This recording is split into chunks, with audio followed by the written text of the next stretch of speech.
Pessoal, vamos lá então. Vou começar. Hoje acho que é o caderno 5, né? Primeira aula do caderno 5 aí.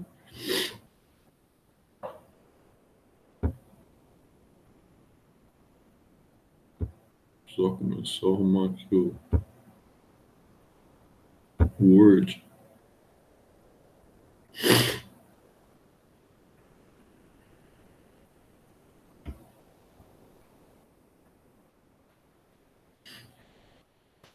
Vamos começar a primeira aula de ecologia.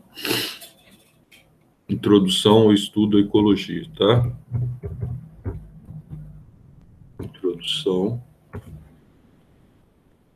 ao estudo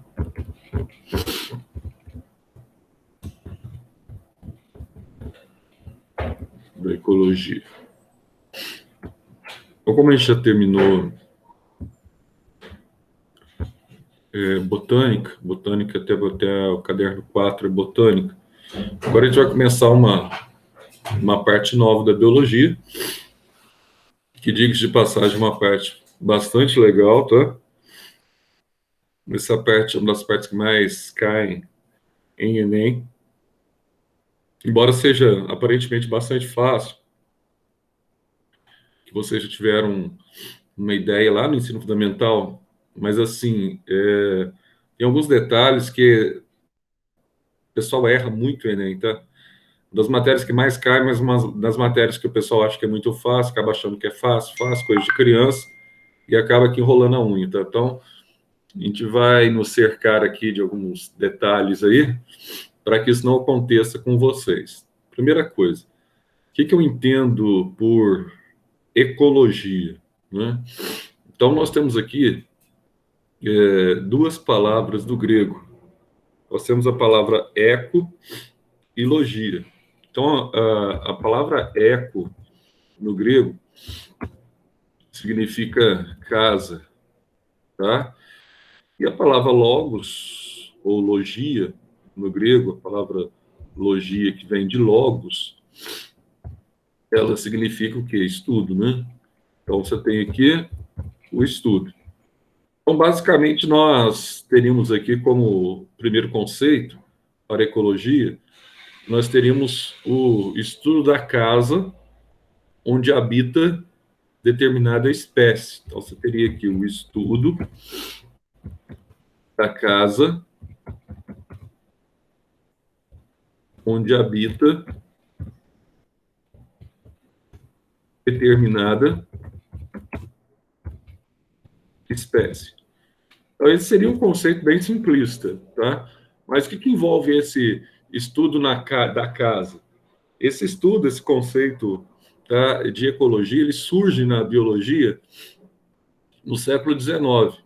Então, um alemão, vou colocar assim, um alemão, no final do século XIX, mais para o final do século XIX, esse alemão aqui, ó, o nome dele era Dr. Haeckel, ele vai estabelecer uma nova subdivisão da biologia para estudar a ecologia. Ele estabelece uma nova subdivisão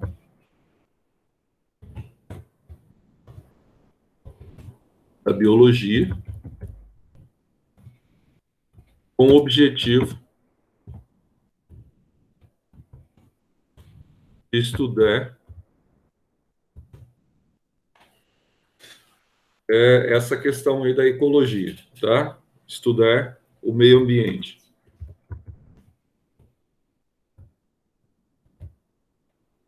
Ele propõe aqui uma definição mais ampla. Aí, a partir dessa definição mais ampla, ele tem uma definição, então, uma definição mais ampla para a ecologia. Aí, qual que seria essa definição mais ampla para ecologia. Aí ele diz assim: ecologia é a interação entre os seres vivos e os seres não vivos, tá? Os seres que estão presentes e que são a estrutura fundamental para a sobrevivência dos seres vivos. Em outras palavras, é a interação, tá, de fatores vivos e fatores não vivos. Quem são esses fatores não vivos que são indispensáveis para a vida dos seres vivos? Água, luz, oxigênio, tá? No caso dos vegetais também, o próprio CO2, certo? Sais minerais, vitaminas. Então, são seres que nós chamamos de seres sem vida, ou abiótico, que são indispensáveis para a sobrevivência dos seres vivos. Então, ele começa dizendo assim: é a interação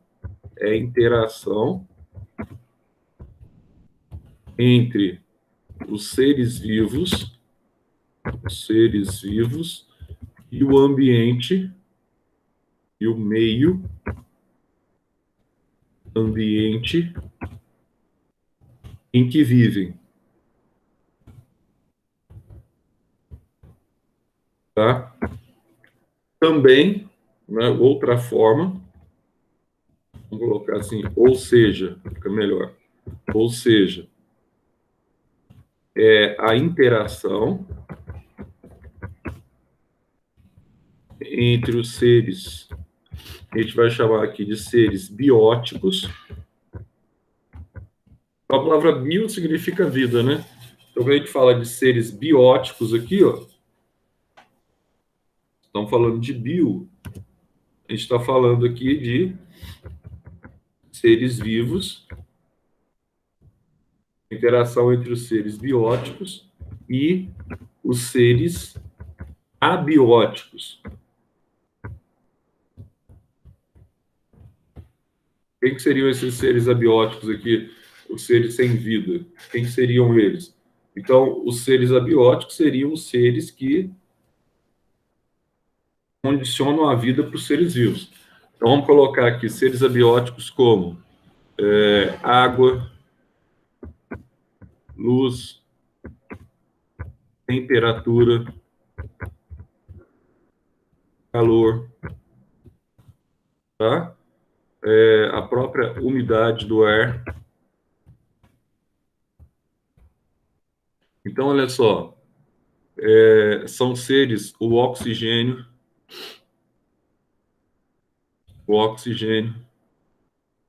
para dar alguns exemplos aqui, ó, o CO2, tá? E assim vai.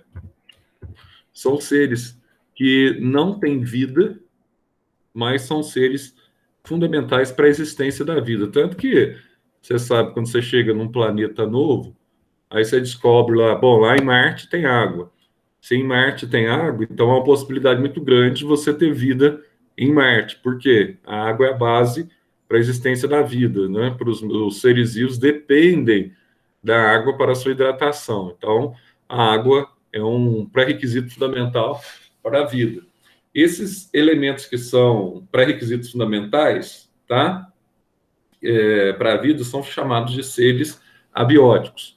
Embora eles não tenham vida em si, mas a vida depende da existência desses pré-requisitos para que ela ocorra, tá? Luz, fotossíntese, blá, blá, blá. Vocês conhecem tão bem.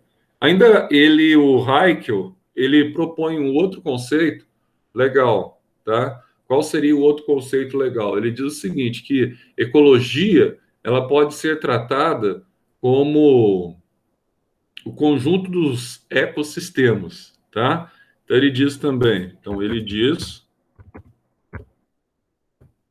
também, que ecologia é o conjunto dos ecossistemas. Aí surge uma nova palavrinha, né? Ecossistema. Se a palavra eco vem do grego oikos, que significa casa, e sistema, você já sabe o que é um sistema mesmo?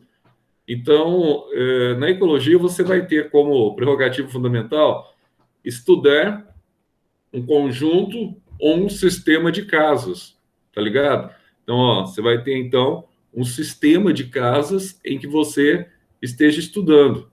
Nossa, Zé, que legal, a gente vai estar estudando, então, um sistema de casas. Sim, e exatamente a partir desse sistema de casas é que você vai entender, na ecologia, que você tem, muitas vezes, várias casas nesse sistema, e ao ter várias casas nesse sistema, você tem um detalhe aqui ainda mais legal. Ah, mas qual seria esse detalhe mais legal, Zé? Eu vou ter aqui um detalhe mais legal na ecologia. Qual que é esse detalhe? Eu tenho que estudar a interação entre esses sistemas. Por isso que a gente chama de ecologia, tá?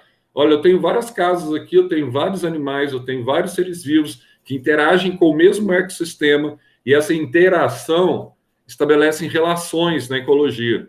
Por isso vocês vão gostar dessa matéria, que essa matéria é muito aplicada, tá? No dia a dia tem tudo a ver, por exemplo, quando você está assistindo o Nat Geo Wild, por exemplo, quando você está assistindo, né, um Animal Planet, não sei o que e tal, você vê toda aquela questão de competição entre os animais, aquelas relações harmônicas também, que existe uma certa cumplicidade entre eles para que eles consigam a sua sobrevivência. Tudo isso está pautado basicamente na ecologia, tá? Ah, quando eu tenho, Zé, um parasitismo ou algo do gênero, quando eu tenho predatismo, tudo isso são relações estabelecidas, harmônicas e desarmônicas, estabelecidas entre os seres vivos, tá? Que podem estar normalmente, quando essas relações se estabelecem, podem estar dentro do mesmo sistema de casas, ecossistemas, tá? Então, uma sistemática de habitação.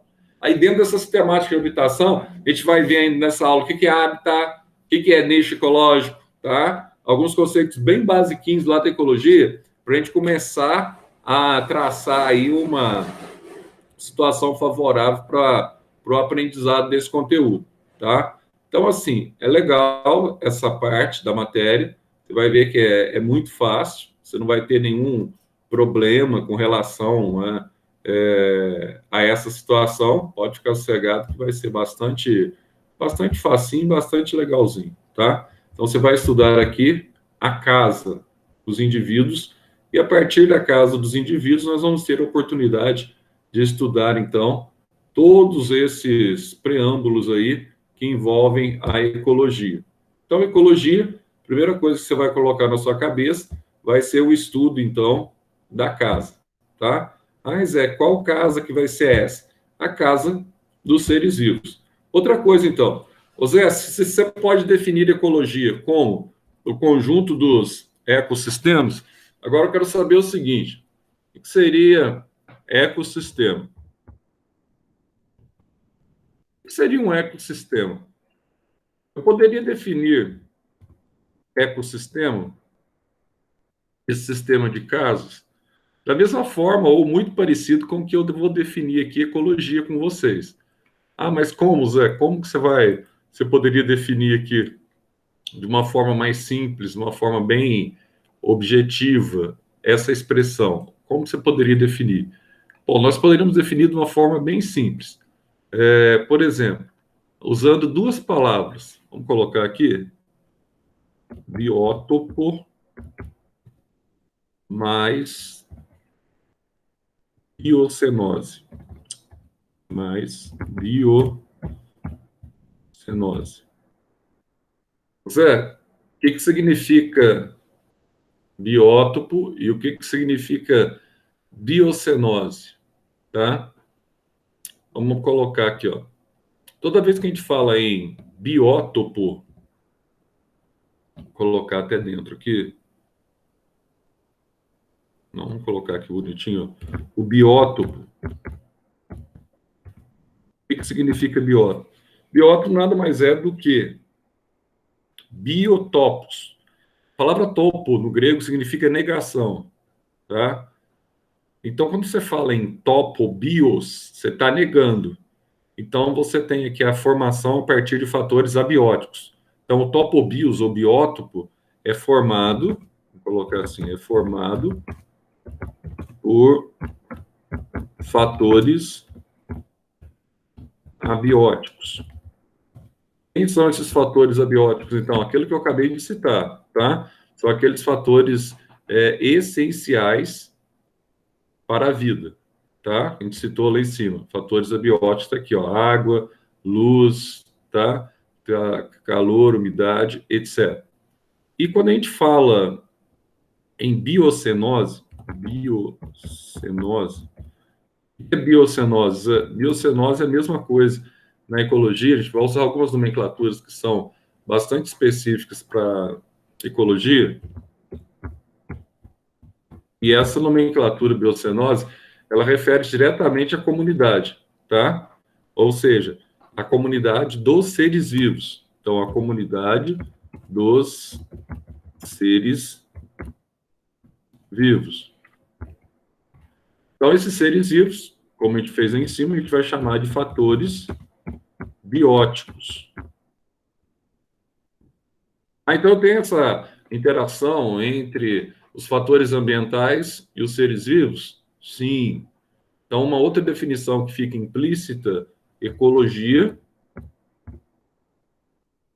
é a interação entre os fatores ambientais. Esses fatores ambientais aqui está diretamente relacionado com os abióticos e as comunidades dos seres vivos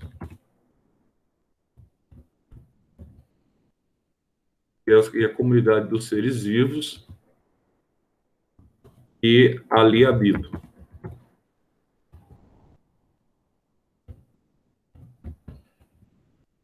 Outra forma simples, direta e objetiva da gente estabelecer essa conexão.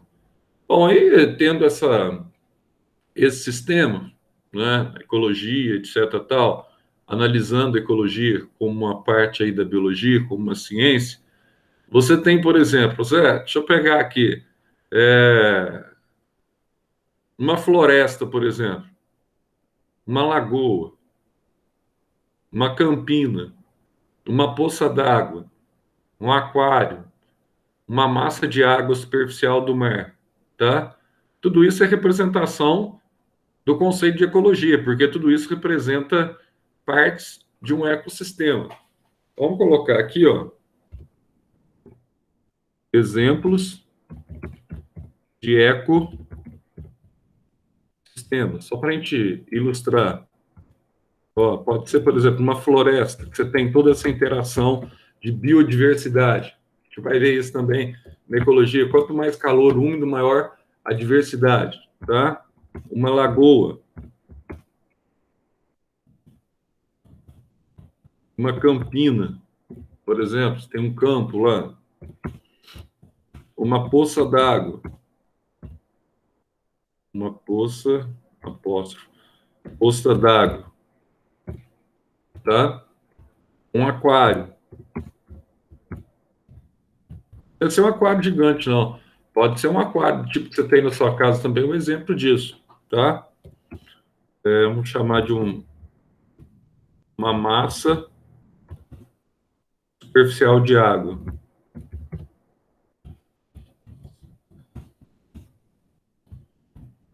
De água do mar. Também um exemplo. E assim vai. Então, em cada situação dessa, eu tenho um ecossistema fechado? Tem. Aí a gente vai ver, então, as derivações desse ecossistema, que a gente vai chamar também do que, Zé? A gente vai chamar esses ecossistemas, tá? De bioma, tá? A gente vai ver o equilíbrio que há nesses ecossistemas. A gente vai ver que existe, então, um estado clímax. Então, só para, pegando o exemplo aqui que a gente chamou aqui a floresta, uma floresta, vamos colocar assim, uma floresta é um ecossistema equilibrado.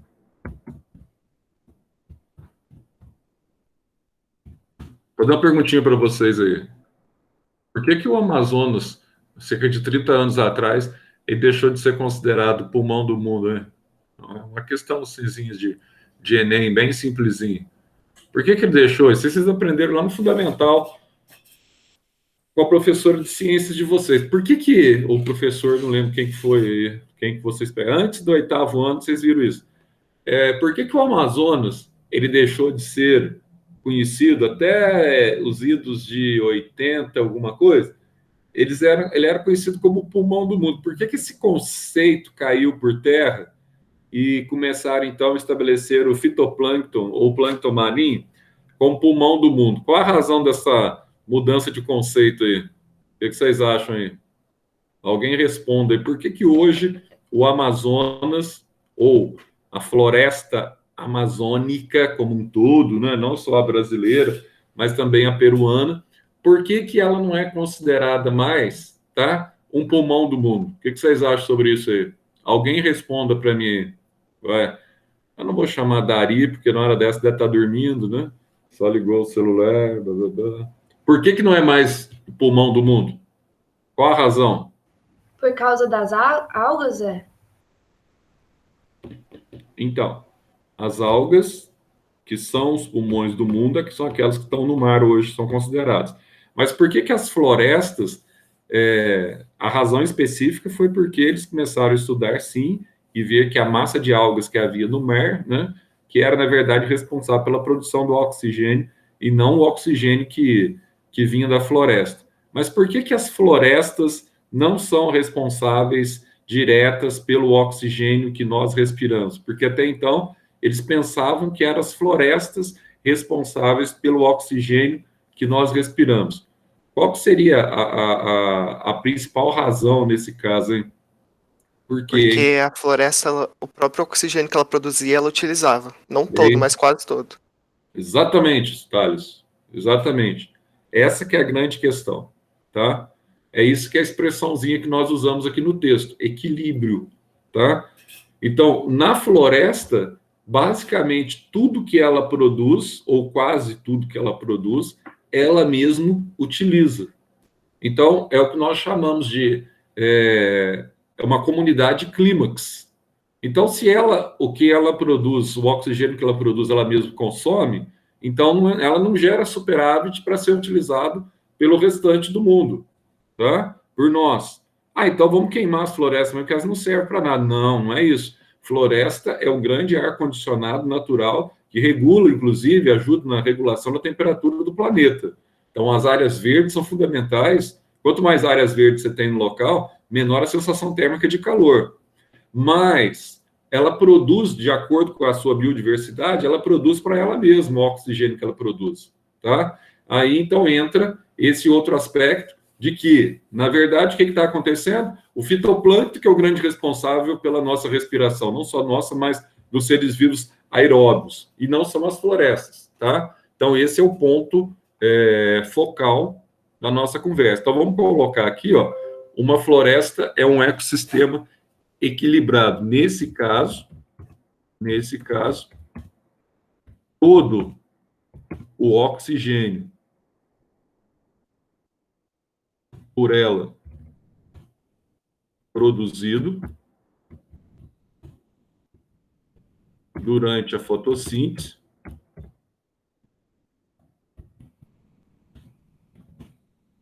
é por ela consumido durante a respiração. Então, não há superávit. Não há superávit de oxigênio, tá? Não é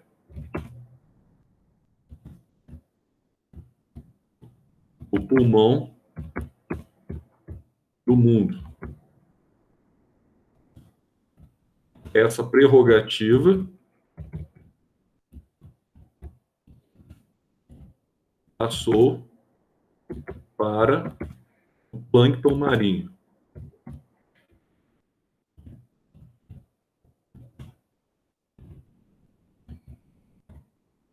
Exatamente o que foi dito aí, as algas, tá? Elas sim estabelece aí uma situação de superávit e libera o oxigênio que vai para o ar atmosférico, do qual nós usamos, então, no processo respiratório. Então, nós vamos ter também outros conceitos básicos que nós vamos ter aqui na ecologia. Muitas vezes nós falamos de equilíbrio ecológico, e o que nós mais temos na atualidade, tá?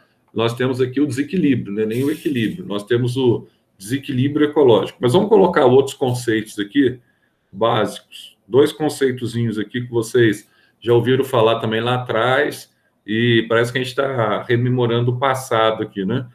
O que nós chamamos de hábitat e o que nós chamamos de nicho ecológico. Na verdade, não tem acento, né? A gente fala hábitat, mas mas não tem acento. O que nós chamamos de hábitat e o que nós chamamos de nicho ecológico? Qual que é a diferença que nós temos aqui? A gente fala assim, nossa, eu tenho então o hábitat de uma determinada espécie. O que significa essa palavrinha? Hábitat. Aí nós vamos estabelecer aqui um conceito bem simplesinho, tá? Toda vez que nós falarmos de hábitat, nós vamos falar daquilo que nós chamamos de o endereço dessa espécie, tá? Então, o hábitat é o termo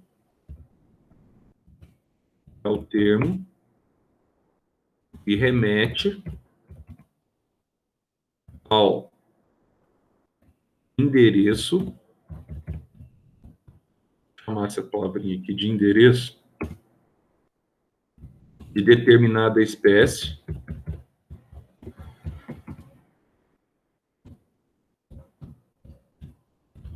então, um endereço de determinada espécie, tá?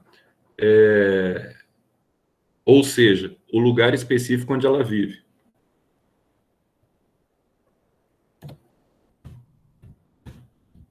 Ou seja, o lugar específico onde vive. Então, se eu falar para vocês assim, qual é o hábitat dos leões? Aí você fala para mim assim, é a savana. Qual o hábitat das capivaras? Aí você fala para mim assim, Pantanal Mato-Grossense, tá? Então isso é o hábitat, Zé. É o hábitat. É o lugar, é onde ele mora, tá? É o endereço daquele animalzinho, é onde ele mora. É o principal local onde ele vai aparecer, tá? Então, por exemplo, vamos dar um exemplo aqui. Exemplo. Então, vamos colocar assim, ó. O Pantanal é o hábitat das capivaras. Savana dos leões, tá? E assim vai. Então, isso, ó, é o conceito que nós chamamos de hábitat. Agora, além desse conceito de hábitat na ecologia, nós temos outro conceito legal também, que é o conceito de nicho ecológico, tá? Vamos ter aqui, ó, nicho ecológico. Se o hábitat é o lugar, vamos chamar aqui com uma palavrinha que ajuda bastante vocês guardarem para Enem. Se o hábitat remete ao lugar, o nicho ecológico remete à profissão. Então você vai ter a profissão aqui, Zé.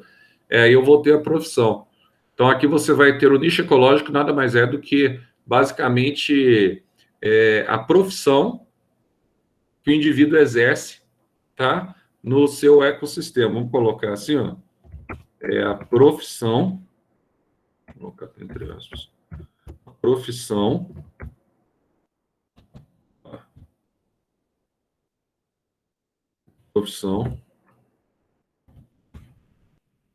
que a espécie ou que o indivíduo exerce no seu ecossistema. Ah, então aqui você vai ter uma profissão. Vou. Então, qual seria essa profissão? Por exemplo, nós falamos ali da capivara. Nós falamos ali dos leões. Qual seria, então, essa profissão aqui? Tanto a capivara quanto os leões. Então, vamos lá. Exemplo. Se eu pegar aqui, ó, o leão é um predador. Nossa, Zé. Então, ó, a profissão dele no ecossistema é ser predador, né? É, ser predador. Capivara, ó.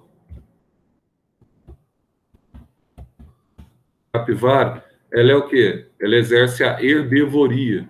Ela come mais verde, tá? Então, a capivara é herbívora. Alimentos de verde. Então, a profissão dela é comer, então, tá? O verde. Vamos pegar um outro aqui, ó. As tênias, as solitárias, ou tênis que nós vimos no ano passado, as tênias ou solitárias, qual que é a profissão dela? Ela usa o nosso corpo, tá, como próprio hábitat. E a profissão dela, elas são o quê? Parasitas, tá? Elas são parasitas. Então, só que tem um detalhe. O nicho ecológico, ele não envolve só apenas a profissão. Ele envolve também, além da profissão, ele envolve o papel, tá? E os hábitos que o indivíduo apresenta dentro do seu ecossistema. Então, vamos colocar assim, ó, além da profissão, o nicho destaca o papel que os indivíduos exercem dentro do ecossistema.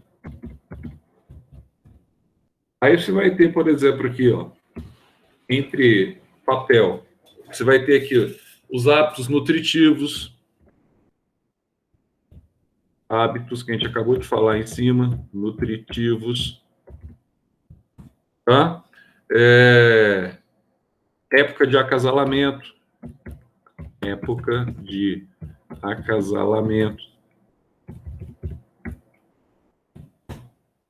Se ele é um tipo um urso, por exemplo, se tem características relativas à hibernação ou não, tá? Então, vamos colocar aqui, ó, períodos de hibernação. Outra coisa, se eles têm aqui os hábitos, se são noturnos ou diurnos, se durante o dia ele dorme à noite, como, por exemplo, os répteis, as cobras, por exemplo, os ofídeos, tá? Se tem hábitos diurnos ou noturnos, tá? Então, todas essas características e particularidades que envolvem uma espécie, isso nós chamamos de nicho ecológico, tá? Desde a reprodução, nutrição, a época do dia que ele está mais ativo, a época do dia que ele está menos ativo, tá? Nós chamamos, então, de nicho, tá certo? Então, como que o animal se alimenta, para quem que ele serve de alimento, como que ele se reproduz. Então, tudo isso nós chamamos de nicho ecológico.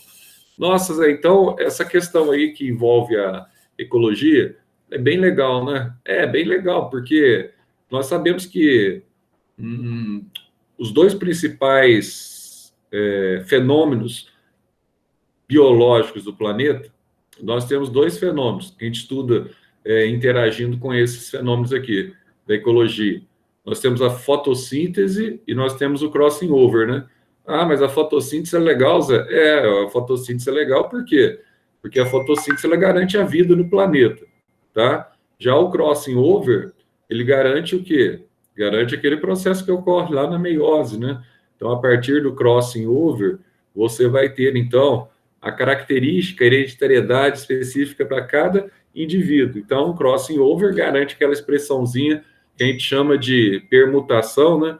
Que a gente vai chamar de variabilidade genética. Com o crossing over, você tem a variabilidade genética. Então, se perguntar para você amanhã, numa prova de vestibular, blá, blá, blá, blá, blá, quais são os dois principais fenômenos que ocorrem no planeta para que ocorra o fator vida? O que você vai responder? Fotossíntese e permutação. Ou seja, permutação, você vai lembrar lá da meiose, você vai lembrar lá do crossing over, tá? Na fase da prófase 1, durante a meiose, na meiose 1, tá certo?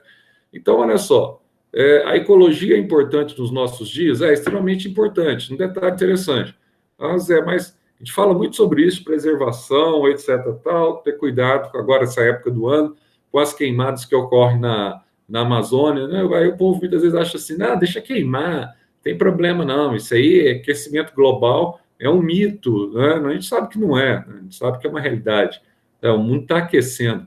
E nós precisamos de ar-condicionado natural para ajudar nesse processo. Nós precisamos emitir menos CO2 também para a atmosfera, para nós auxiliarmos nesse processo aí do aquecimento global. E as florestas hoje remanescentes, as florestas hoje existentes, são elas que resfriam também o mundo e mantêm a temperatura média do planeta Terra em torno de 16 graus Celsius. A gente não pode esquecer desses detalhes, né?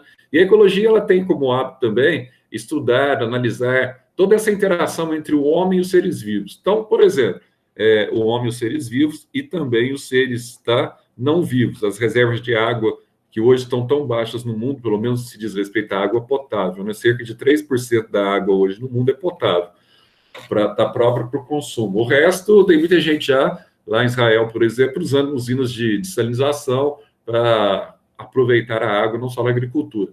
Então, o grande desafio da ecologia hoje, um dos maiores desafios da ecologia hoje, é compatibilizar agricultura equilibrada, tá?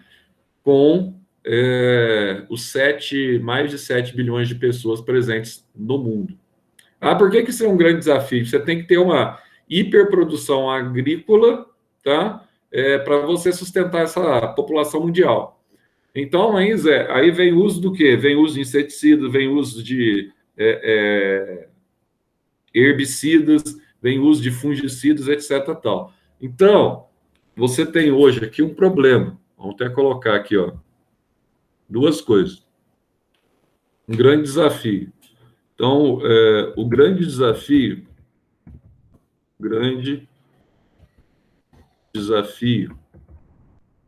ou os grandes, né? Vamos colocar assim, como é mais de um, vou colocar assim, ó, os grandes desafios da ecologia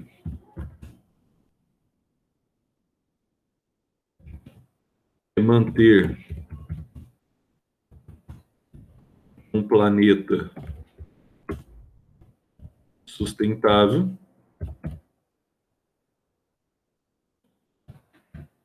manter um planeta sustentável, a partir de uma agricultura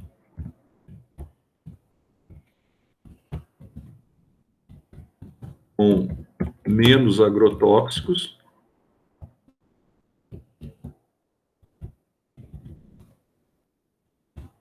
que alimente a demanda mundial e a redução da queima de fósseis, contribuindo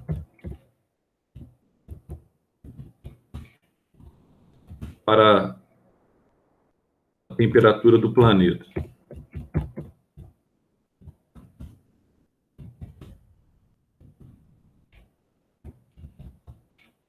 Aí você fala assim, não, mas além disso, tem outros desafios secundários? Claro que tem, tá? Você tem vários outros desafios secundários, mas os dois, vamos dizer assim, um dos dois hoje que mais se estabelecem aí, são esse equilíbrio entre a agricultura, tá? A redução dos combustíveis fósseis. Além disso, vamos colocar assim, ó. Além disso, também, ó. Além disso, vírgula, minorar as áreas desmatadas relacionado ao aquecimento, pois a vegetação presente nas florestas funcionam como um ar-condicionado, assim, ar-condicionado natural do planeta, tá? Então, você tem esse outro desafio proposto, você diminuir, então, esse desmatamento global, tá? Minorar as áreas desmatadas. Outra coisa aqui, ó, diminuir a erosão dos solos agricultáveis, reduzir a erosão, você vê muito isso na geografia, dos solos agricultáveis,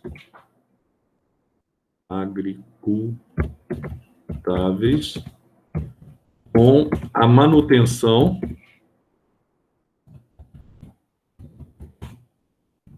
das florestas ciliares, aquelas florestas que ficam nas encostas. Se você tem, então, o cíliozinho, né, que chama de cílio, você protege o olho, ou as florestas, ou o manancial de água. Se você não tem o cílio, você não protege os ecossistemas, tá?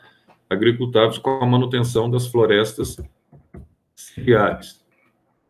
Então, só para citar aqui alguns desafios fundamentais, porque passa hoje, tá? Desafios contemporâneos que nós temos. Agora, uma pergunta que eu faço para vocês: quem tem mais noção com relação a equilíbrio? Quem tem mais noção aqui, hein? Quando a gente fala de equilíbrio ecológico, é o homem ou o índio? Porque muitas vezes parece que a gente estabelece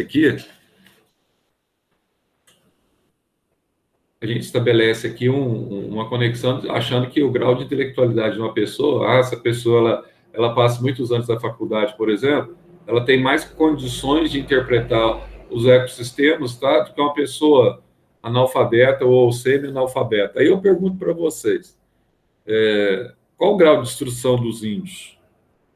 Aí você vai falar assim, nossa, Zé, o grau de instrução dos índios ele é muito baixo, né? Ele pode ser baixo, mas eu mudo a pergunta. Qual é o grau de consciência ecológica dos índios? Então, você pode pegar um indivíduo que formou-se em Harvard, que formou-se em Oxford, que formou-se nas melhores faculdades do mundo, e quando você pega esses indivíduos, você vai notar o seguinte: eles são teóricos fantásticos, muitas vezes, mas muitas vezes eles são, né, iludibriados pelo dinheiro. Se eles são iludibriados pelo dinheiro, dependendo da proposta que eles recebem, eles se esquecem completamente de tudo aquilo que é bom para a preservação, etc., blá, blá, blá. Agora, o índio não. O índio, ele tem, então, aquele senso comum, senso crítico. Embora muitas vezes ele não tenha essa capacidade de saber ali, né, detalhes intelectuais acerca de assuntos pertinentes à ecologia do homem, tá? Digamos, culto ou estudado, ele tem um senso de preservação muito maior, tá, do que aquele que é formado nas melhores universidades. Por quê? Ele não conhece aquilo a fundo, mas ele sabe que daquilo depende a sua subsistência. Ele sabe que daquilo depende a sua vida. Então, ele vai tentar, da melhor forma, interagir com o ecossistema onde ele está, com o habitat que ele vive, tá? Porque ele sabe da necessidade dele preservar aquilo para ele sobreviver. Porque ele vive daquilo, ele come daquilo, etc. Ele come da caça. Então, muitas vezes nós temos esse preconceito. Nós achamos que o fato de sermos formados, de sermos detectores ou detentores do conhecimento ou algo do gênero, tá? Isso nos faz mais habilitados a desenvolver nesses aspectos da ecologia. Isso não é verdade. Isso não é verdade, tá? O que nós sabemos hoje de verdade é que quanto mais você precisa daquilo, mais você valoriza. Isso é uma verdade, né? Você já viu assim, Zé, eu tenho um quintal grande, eu tenho aqui algumas frutas no meu quintal, aí você fala assim, eu tenho mexerica, enfim, eu tenho aqui algumas frutas aí, tá? Quando você tiver frutas e muitas no seu quintal, todo ano tem mangueira, sei lá, todo ano você fica repleto daquela fruta e você não tem, então, o hábito de ir lá e pegar uma fruta sequer do seu quintal. Não é assim? Você não pega. Por quê? Está ali, está tão próximo. Aí, quando você corta todas as árvores e aí um dia você está lá, você lembra de uma laranja, dá vontade de chupar laranja. Aí, quando é para comprar, você tem vontade. Agora, quando ela está no seu quintal, você não valoriza. Mais ou menos o que acontece com o homem moderno, né? Nós temos a Amazônia hoje no mundo, nós temos a floresta do Congo ainda hoje no mundo. Então, nós temos grandes reservas florestais, mas está no quintal, né? Deixa para lá, vamos queimar. Não valoriza, mas o dia que não tiver, aí a gente vai ter muita vontade de ter, né? E ainda hoje, nós temos ainda um resquício da Mata Atlântica, por exemplo, que desce pelo litoral brasileiro, né? Que tanto nós falamos, etc., tal, dessa Mata Atlântica e da importância dela, né? E da maravilha que é essa Mata Atlântica, aliás, nós estamos bem próximos aqui da Floresta da Mantiqueira, tá? E você vê um detalhe interessante. Tanto é verdade, vou dar um exemplo aqui que eu acho que todos aí que estão ouvindo agora, tá? Que não estão dormindo, já esteve lá. Vamos pegar a cidade aqui da região, bem próxima aqui, que fica a 100 quilômetros aqui, Poços de Caldas, tá? A sensação térmica de Poços de Caldas é totalmente diferente. Mas Poços de Caldas está a 1.400 metros de altura, isso ajuda. Também, claro, a altitude ajuda. Mas a área verde da cidade é muito grande. Então, Poços de Caldas, ela está centrada, está localizada dentro de uma abertura de um vulcão. Vocês sabem disso, vulcão inativo. Lá tem aquelas águas termais, etc. Tal.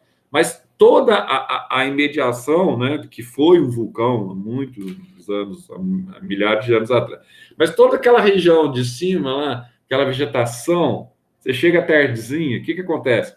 Poços de Caldas esfria. É como se fosse mesmo um ar-condicionado natural. É difícil você estar em Poços de Caldas no verão, está fazendo um calor muito forte à noite. Por quê? Quanto maior a vegetação, melhor a sensação térmica que você tem. Aliás, Poços de Caldas hoje é uma das cidades mais procuradas, né, aqui no nosso sul de Minas, para os idosos. Além das áreas, das pistas que eles têm lá, né, das áreas que eles têm lá nas praças, que você pode fazer caminhada, etc. Tal, você tem uma cidade muito boa em termos de verde, né, que é propício para o pessoal aí das idades aí mais avançadas. A ecologia também, nós vamos ter aqui 3 biociclos destacáveis. Destacam-se aqui, vamos lá, destacam-se na ecologia 3 biociclos. É que é muito legal, nós vamos com essa matéria agora até o final do ano, tá? Tem muita coisa para ver sobre ecologia. Isso aqui vai ser muito legal. Vocês vão gostar dessa matéria. Zé, mas aí aquela parte de botânica, vai chamar muito nome, não sei o que tal. Pode ser, mas você tem que ter aquilo, porque as 3 disciplinas que caem demais em Enem, em provas da FUVEST, Unicamp, etc., tal, os vestibulares paulistas, elas se restringem basicamente, na biologia, claro, ela se restringe a citologia, ecologia e botânica, tá? Mas zoologia, fisiologia também, que a gente vai estudar, também cai, mas em menor, tá, quantidade. Essas 3 aí é a matéria básica, são matérias básicas da biologia, tá? Então, destacam-se aí, você vai ter aqui ó, o que a gente chama de talassociclo. É bom que vocês já vão guardando esses nomezinhos aqui, tá? Zé, o que é o talassociclo? O talassociclo nada mais é do que o biociclo marinho. Então, você tem aqui o biociclo marinho. Ah, então nós vamos estudar esse biociclo marinho, fitoplâncton, zooplâncton, vamos estudar. Muito fácil, muito bobinho, tá? Então, você vai ter o talassociclo, você vai ter aqui, então, o liminociclo, ou também conhecido como biociclo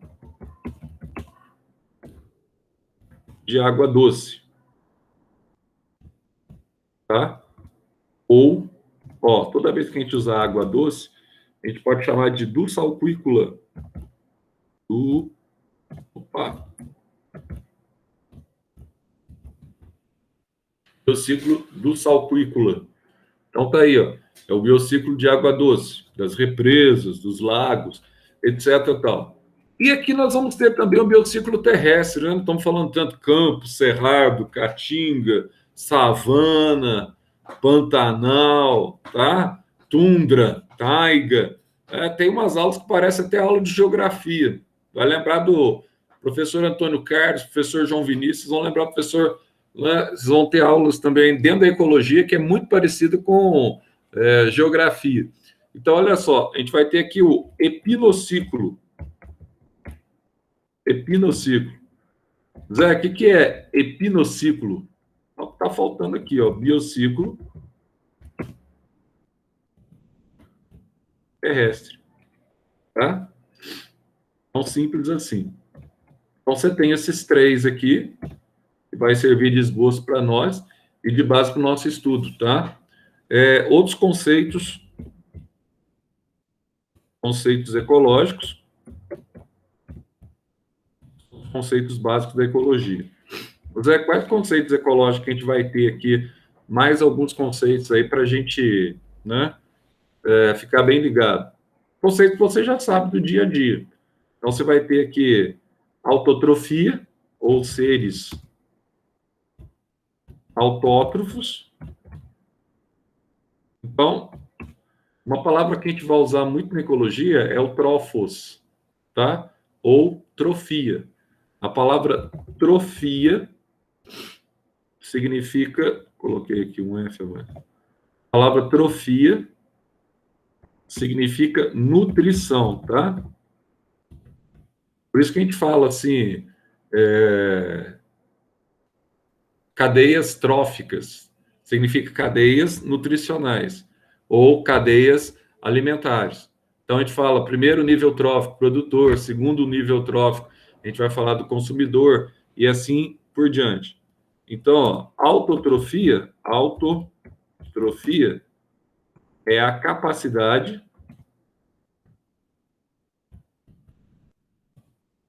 de um indivíduo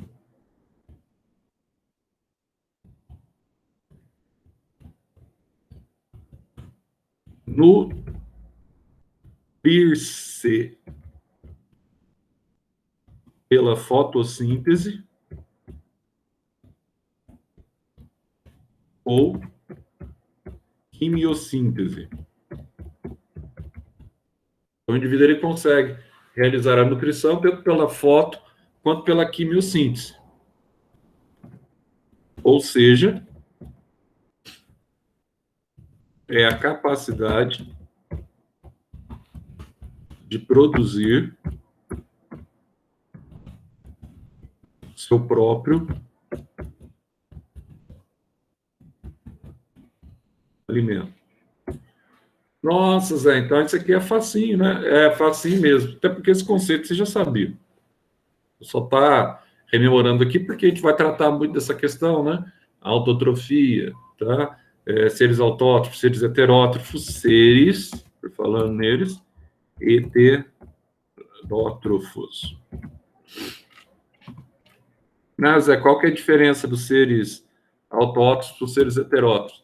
Bom, nos seres heterótrofos, que no nosso caso, nós temos, então, como prerrogativa alimentar essa matéria orgânica já existente. Então, são seres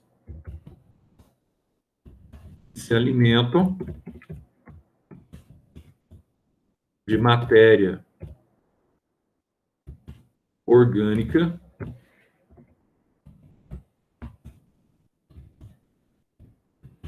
já existente. Em outras palavras, eles não conseguem produzir o seu próprio alimento, né, Zé? Exatamente. Só um detalhe aqui, ó. Seres autótrofos, esses seres, tá, são a base da pirâmide alimentar, tá? Da cadeia alimentar, vamos chamar assim, ó. Esses seres são a base da cadeia alimentar. Eles têm outro nome? Tem. Nós vamos chamá-los de produtores. Tá? E os seres heterótrofos, se eles já alimentam apenas de matéria orgânica existente, eles têm outro nome, Zé? Tem. Consumidores. Aí a gente vai estabelecer aqui, dentro desses consumidores aqui, ó, aqueles consumidores que consomem só vegetal, eles são, então, os herbívoros, tá? Então, vou colocar assim, ó, os consumidores que comem apenas vegetais são herbívoros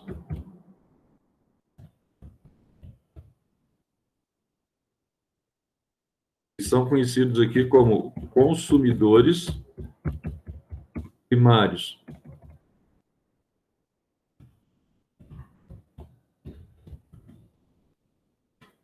Tá? E os que comem animal,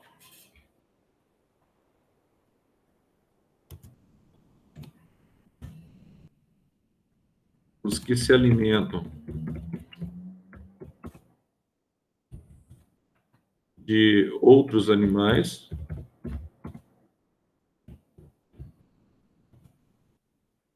que são considerados aí consumidores secundários, vamos chamar assim, C2, podem ser C3, podem ser C4, e assim vai. Depois a gente vai ver que pela restrição da energia ao longo da cadeia alimentar, você não pode ter consumidor C5, por exemplo, tá? E os que se alimentam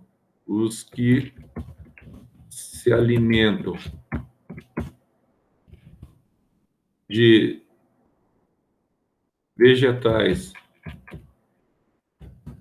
vegetais e animais, que é o nosso caso, são os onívoros. Tá? Zé, eu achava que os onívoros são aqueles que comem ovos. Nada a ver, né? Onívoro é aquele que tem uma alimentação mais diversificada aí. Pode comer tanto vegetal quanto pode comer animal, tá? Então você pode se alimentar aí de ambos. Ainda numa cadeia alimentar, você tem os indivíduos que nós chamamos aí os decompositores, tá?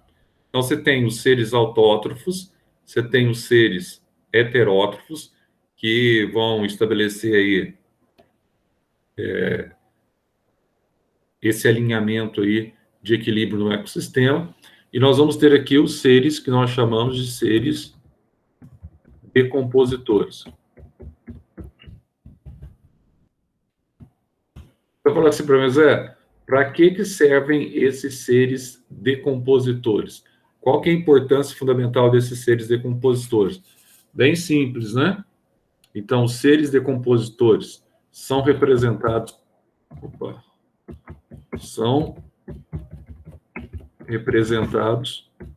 por alguns tipos específicos de fungos e bactérias. Nem toda bactéria e nem todo fungo é decompositor, tá? De fungos e bactérias. Então, tá aí, são representados por alguns tipos específicos de fungos e bactérias e realizam a reciclagem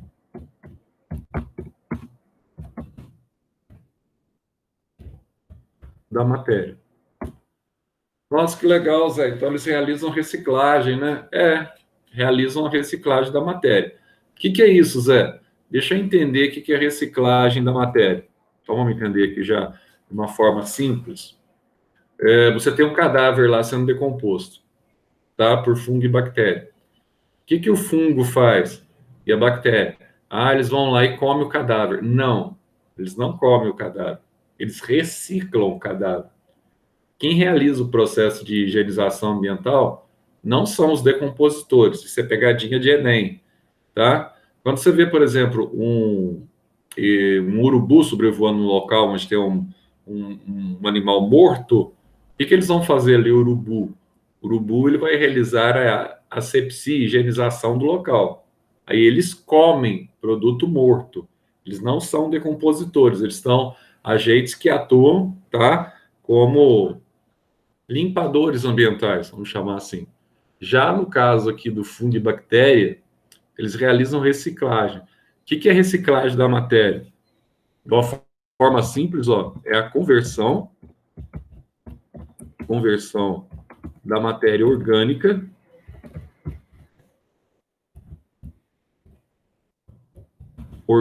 do cadáver, está ali em putrefação, né, do cadáver, em matéria inorgânica. Inorgânica na forma de cálcio, principalmente, hein? Não se esqueçam disso. Na forma de cálcio e fósforo,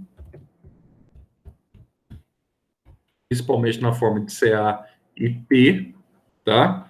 Que serão reincorporados ao solo. Que serão reincorporados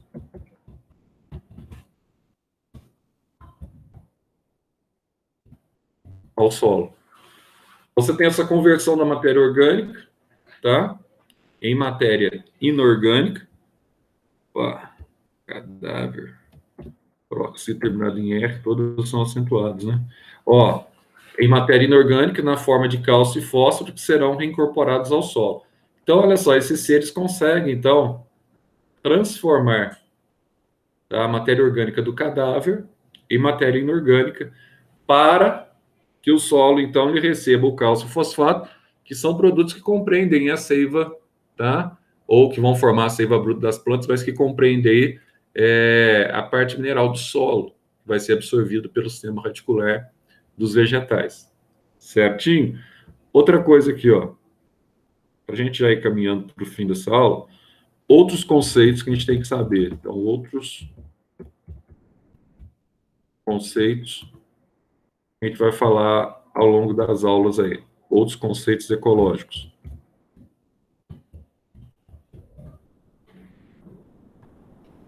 Zé,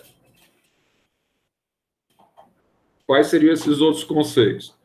Os conceitos que a gente vai usar muito é a divisão da ecologia, tá? Vai ter aqui, ó, a divisão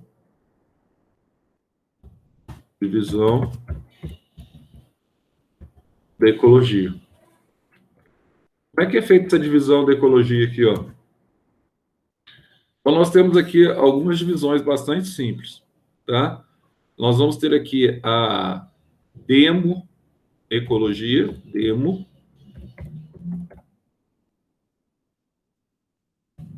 O que é demoecologia, Zé?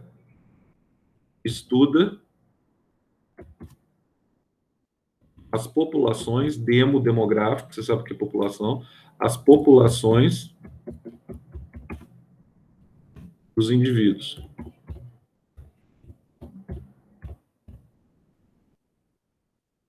Demoecologia. Outra coisa que a gente vai estudar bastante é a cinecologia. Então, o que é cinecologia, Zé? Então, a cinecologia estuda a interação dos seres vivos, tá? Entre espécies distintas. Então, vamos colocar aqui, ó, estuda as interações entre, vamos colocar os dois, né? Entre indivíduos, entre indivíduos da mesma espécie e entre indivíduos de diferentes espécies, ou de espécies distintas.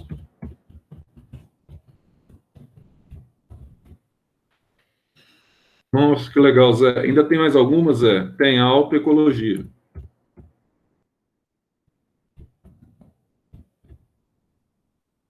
O que seria a autoecologia? É a interação do indivíduo no seu próprio ecossistema, tá? Então, é a interação do indivíduo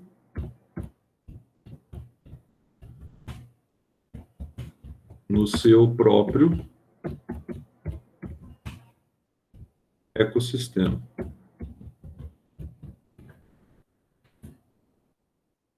Nossa, Zé, que fera! Além disso, outros conceitos que nós vamos ter aqui, ó. Lembra lá quando a gente fala da organização dos seres vivos? A gente começa lá em macromoléculas, células, tecidos, órgãos, lembra lá disso? Sistemas, organismos, tá? Até que nós temos os 4 conceitos, os 4 pilares básicos da ecologia: população, comunidade, tá? Ecossistema e biosfera. Então, vamos colocar aqui, ó, os 4 pilares básicos da ecologia. Vou colocar aqui, ó, os pilares básicos da ecologia. Quais seriam esses pilares básicos que nós vamos ter aqui? Conceito primeiro, população. O que é população? Toma cuidado com isso aqui, tá? Você não confundir população com comunidade. Então, população, ó, é o conjunto de indivíduos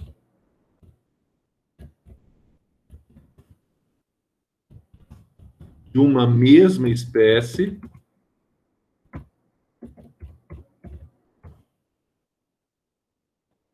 vivendo em determinada área.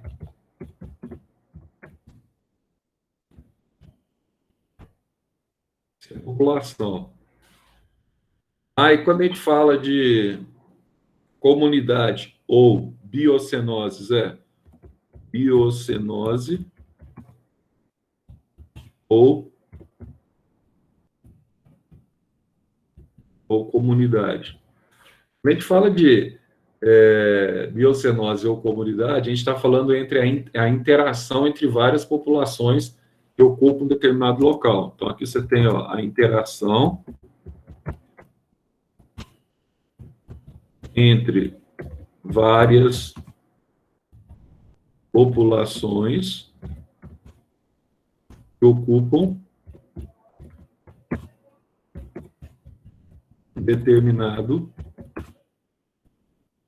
local. Ó, você fala assim, Zé, mas aqui em casa, por exemplo, posso ter um exemplo disso? Claro que sim. Na sua casa, por exemplo, você vai ter, muitas vezes você tem um cachorrinho, né?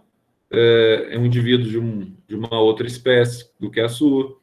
Você tem a sua família. Aí, debaixo da sua casa tem esgoto. No esgoto pode estar passando barata, escorpiões, tá? Ratos. Então, você tem indivíduos de diferentes espécies aí no ambiente, quer seja dentro da sua casa, quer seja na região de baixo da sua casa, certo? Bactérias, vírus no ar, fungos, são indivíduos de espécies diferentes. Então, tudo isso compõe uma biocenose ou comunidade, tá? Então, a comunidade é a interação dessas várias populações. Então, aqui nós temos o conceito também de ecossistema, que a gente já viu no início da aula. Ecossistema, que representa o biótopo, mais a biocenose.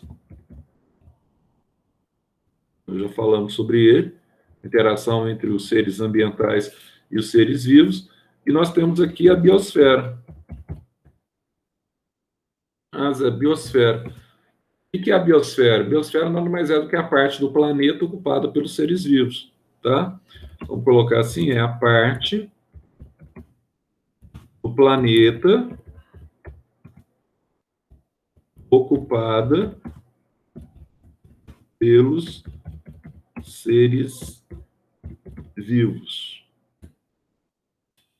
Certinho? Simples assim, tá? Muito bobinho, coisa de criança. Vou colocar só uma observação final aqui para vocês, uma OBS. A gente está falando muito sobre indivíduo, a gente está falando muito sobre espécie, blá, blá, blá, blá, blá, blá, blá, blá, blá, né? Então, olha só, o que é o conceito que nós temos de espécie, hein? Aquele conceito bem bobinho lá da biologia, mas a gente também está falando muito sobre isso. No curso a gente dá uma reforçada, né? Então, o que é espécie? Espécie nada mais é do que indivíduos que se cruzam entre si e geram uma prole, o quê? Fértil, né? Então, toda vez que você tem uma espécie, são indivíduos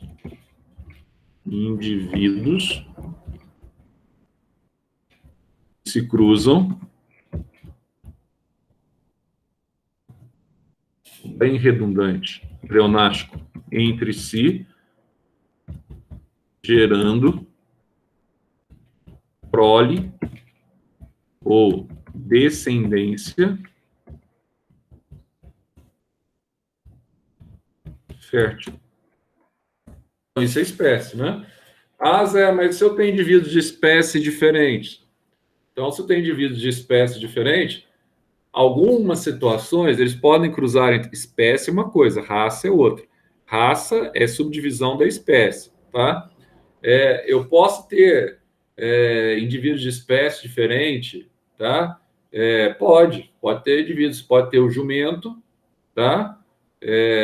Cruzando com como é que chama lá? O jumento e esqueci o nome agora. Aí vai formar o burro, né? Pode cruzar o jumento com a burra. Aí vai formar quem? A mula. Aí a mula é um animal híbrido. São espécies diferentes. Qual que é a característica da mula? Não gera descendência fértil. Em alguns casos pode até nascer, mas a descendência não é fértil, é estéril, tá? Então, uma característica de indivíduos da mesma espécie é gerar descendentes viáveis biologicamente, certo? Então, aliás, eu falei errado, você pode cruzar o jumento com a égua, né? Opa! Aí surge a mula. Você cruza o jumento com a égua, aí surge a mula. Então, a mula, ela não consegue se perpetuar, tá?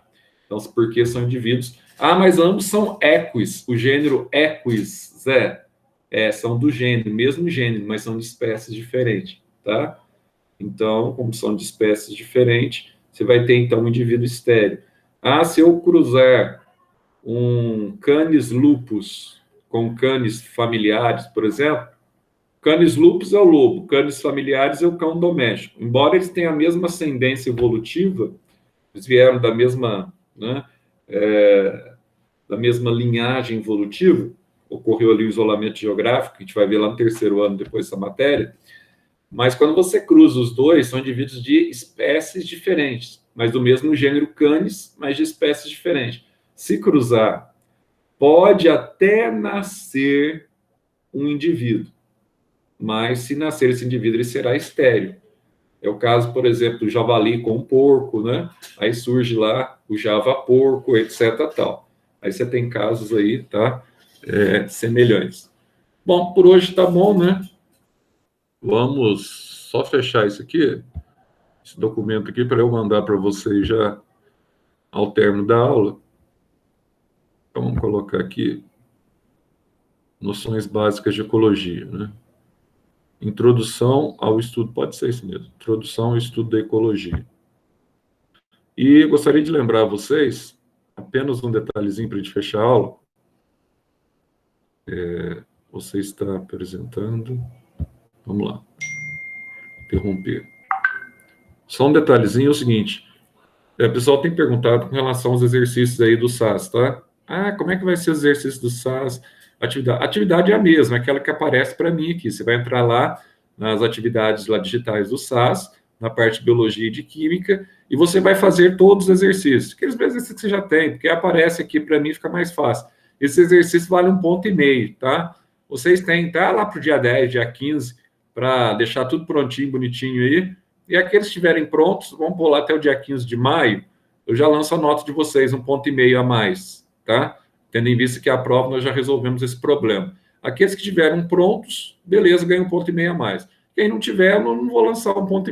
Isso que vai acontecer, mas lógico que não vai alterar absolutamente nada a nota da prova de vocês, beleza? Então, mais alguém quer fazer alguma pergunta, alguma coisa, alguma colocação, alguma dúvida, blá, blá, blá? Tudo tranquilo? Então, na sexta-feira, nós vamos começar, então, uma nova parte da química, eu acho que essa semana já começa, né? Tem bem ao certo se eu terminei, acho que sim. Que é a parte de isomeria, que é muito legal, viu? Também, esse caderno 5, facinho, embora a parte de orgânica é fácil, né? Agora, a parte de isomeria também segue a parte fácil e a parte muito legal, que é a comparação dos compostos. Aguardo vocês na sexta, beleza? Até mais. Deixa eu só interromper a gravação aqui. Senão fica aberto, né?